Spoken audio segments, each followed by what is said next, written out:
Hey everyone, what's up?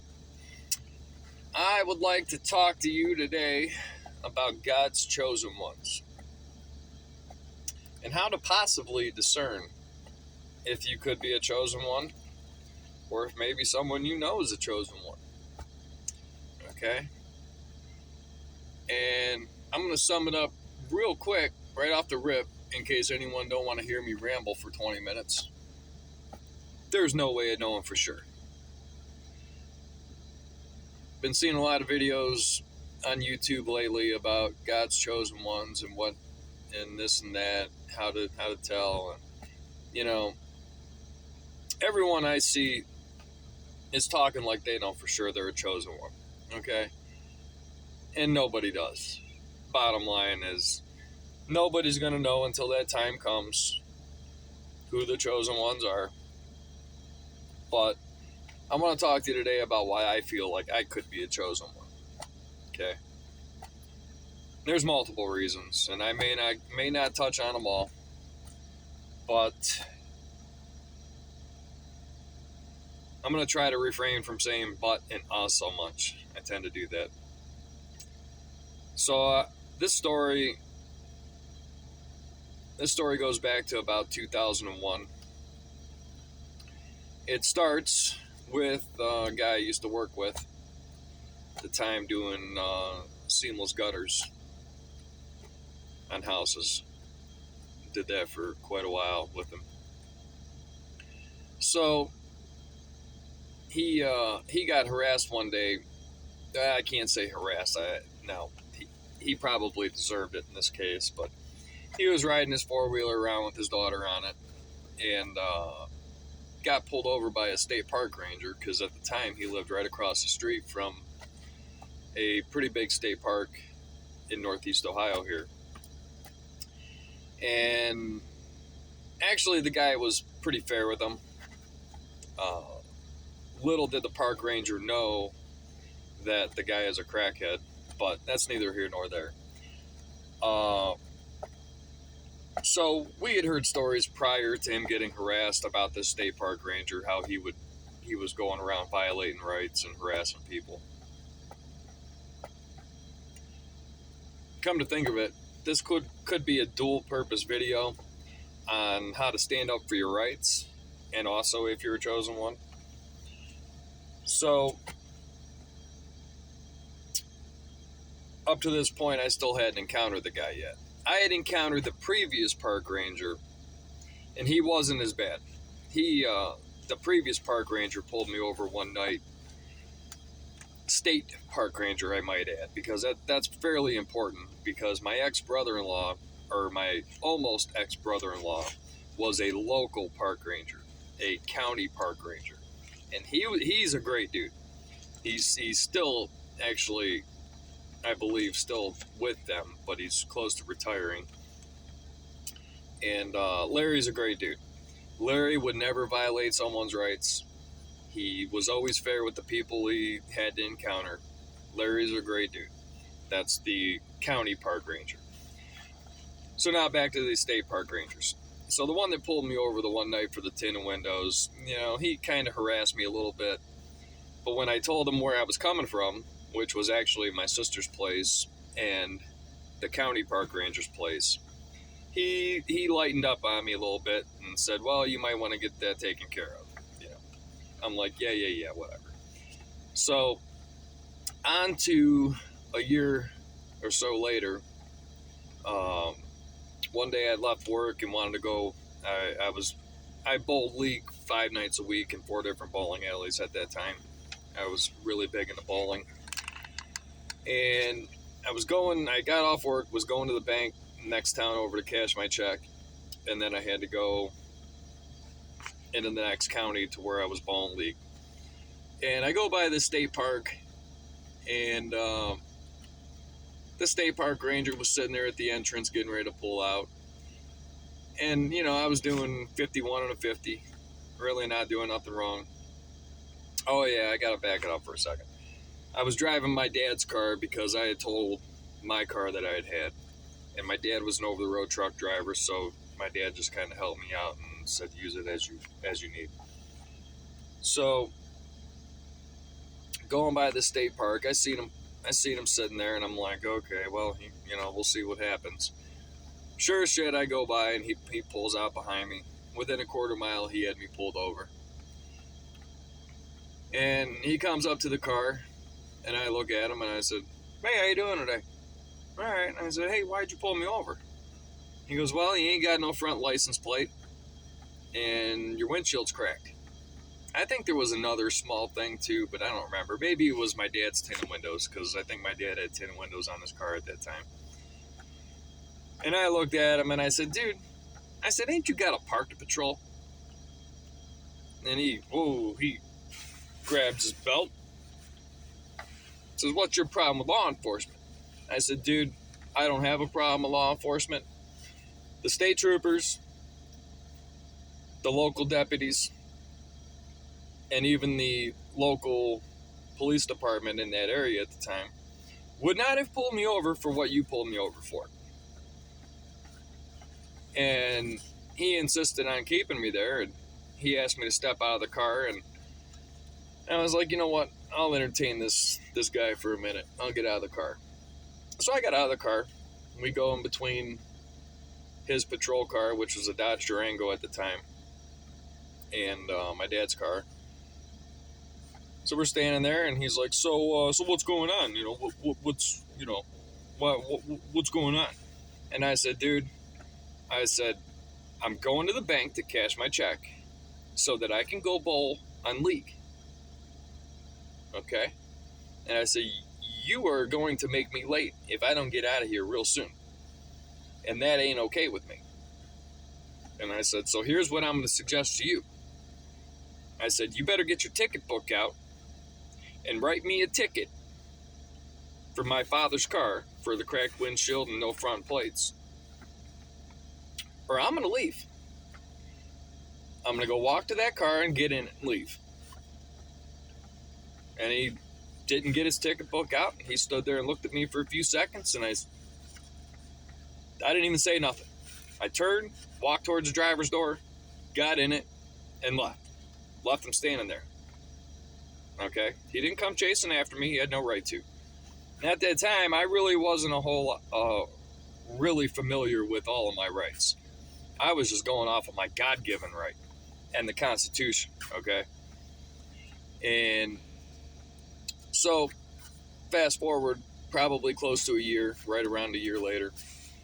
Now, this state park that's in the area there, it's there's two state routes that go on two sides of the park. And that day was on the front side of the park. So, fast forward, I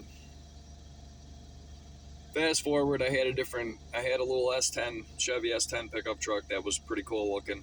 And kid, I bought it off of and done a lot of work to it. And I was going to my grandma and grandpa's, and they lived on the other state route, on the backside. Excuse me. So, the speed limit on that road was 40 mile an hour. And I was going down there about 10 over. Come around the one curve. There's a bunch of curves on this state route. And I seen him as soon as I passed him. He was backed up into a little pull-in by the park, on park property. And I knew as soon as I passed him, I knew he was going to pull me over. I knew he had me at 10 over, okay? I'm not stupid. I know my speed all the time. And what got me was he didn't pull out right away. There was about a 16th of a mile of a stretch there right by the lake. And he didn't pull out.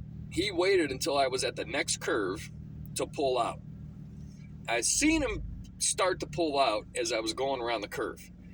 Now, from that point, my grandparents live less than a quarter mile from that point down the road.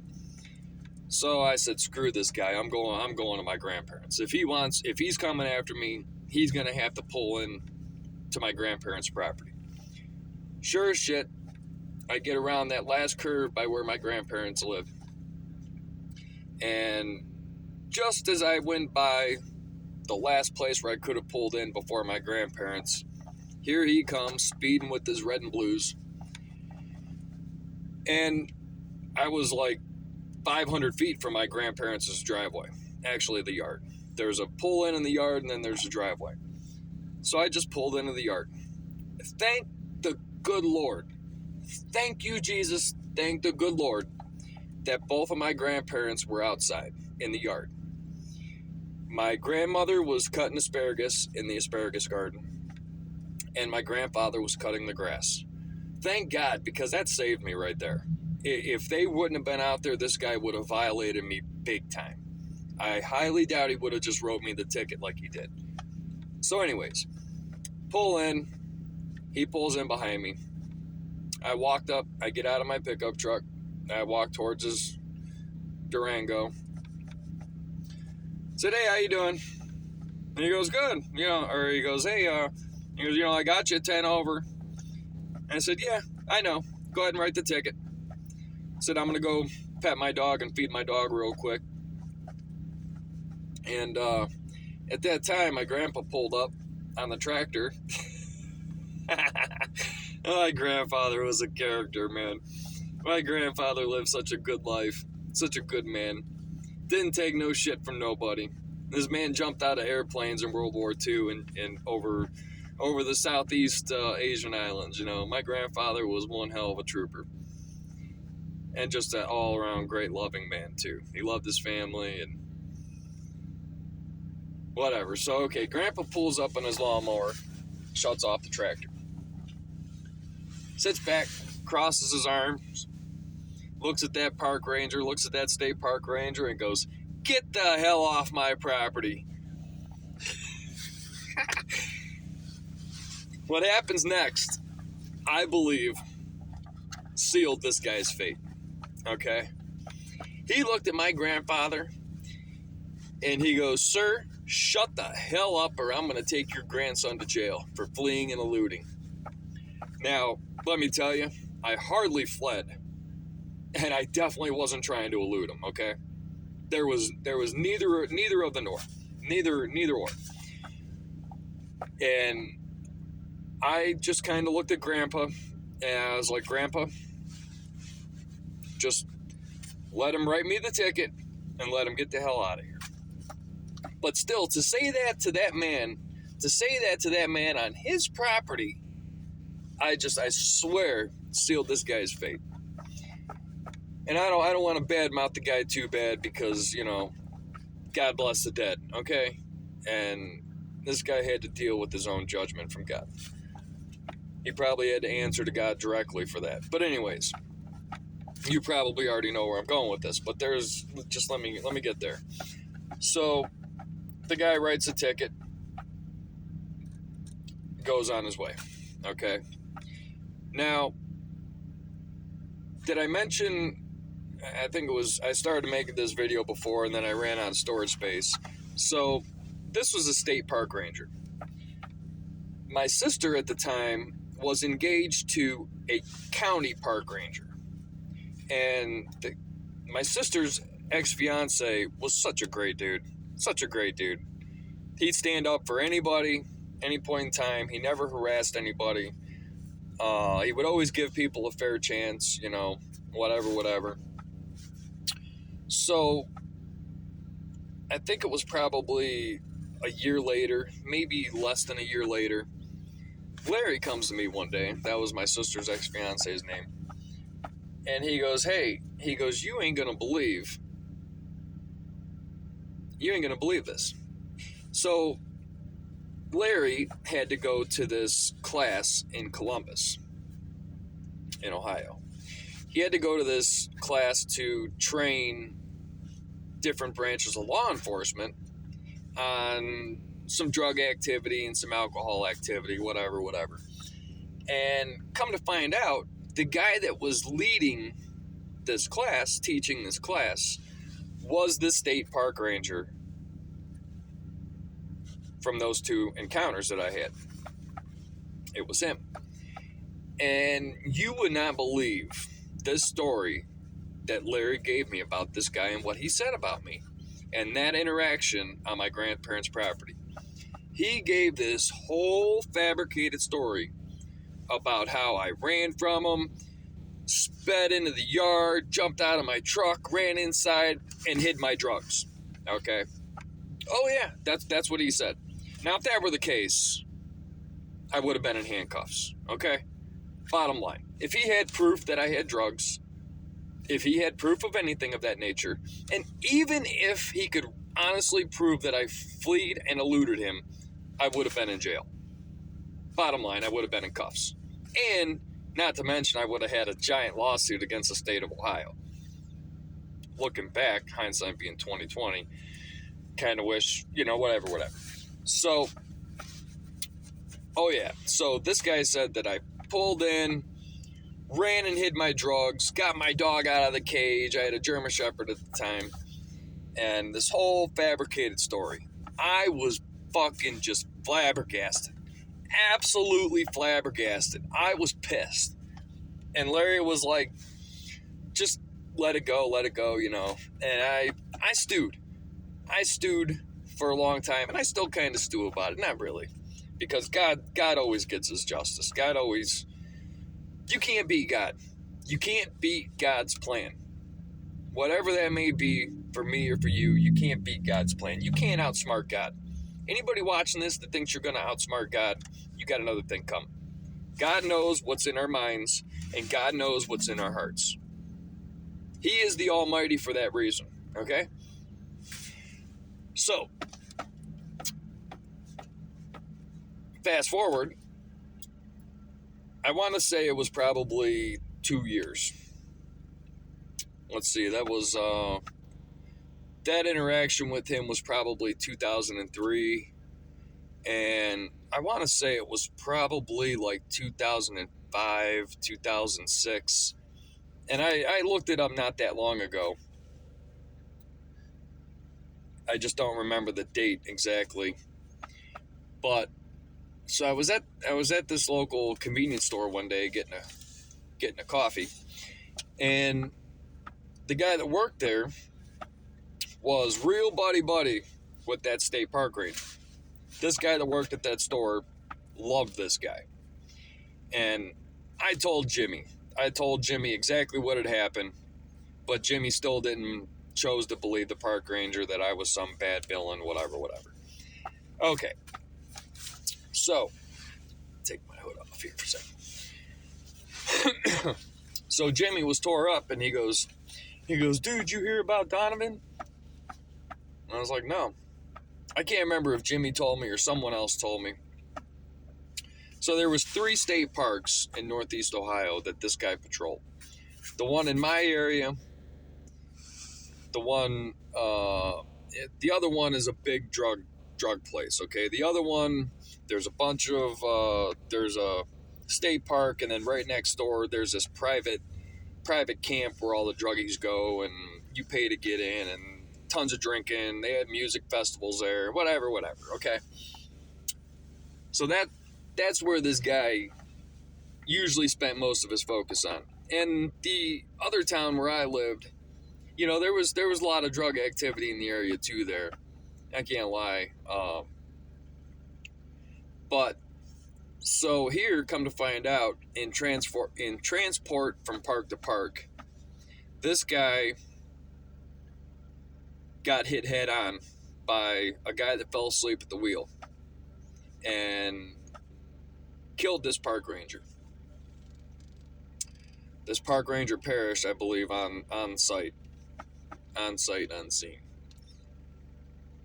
And let me just specify, I did not jump for joy when I heard that.